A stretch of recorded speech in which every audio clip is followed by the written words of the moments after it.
জীবনে যতবার ভুল করেছি সেই স্বীকারোক্তি আমি নির্দ্বিধায় দিয়েছি বিনয়ের সাথে। যখনই অনুধাবন করেছি ভুলটা আমারই ছিল, আমি অনুতপ্ত হয়েছি। আমি শুরু থেকে এরকম ছিলাম তা নয়, ধীরে ধীরে বদলেছি।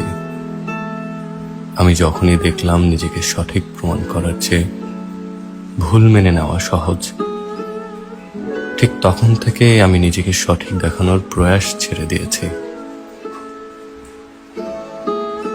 আগে কখনো কেউ কোনো সিদ্ধান্ত জানালে, তার সিদ্ধান্ত ভালো না লাগলে সেই সিদ্ধান্তের দ্বিমত পোষণ করতাম। এখন মানুষের সিদ্ধান্তের বিপরীতে আমি সবসময় একটা কথাই বলি,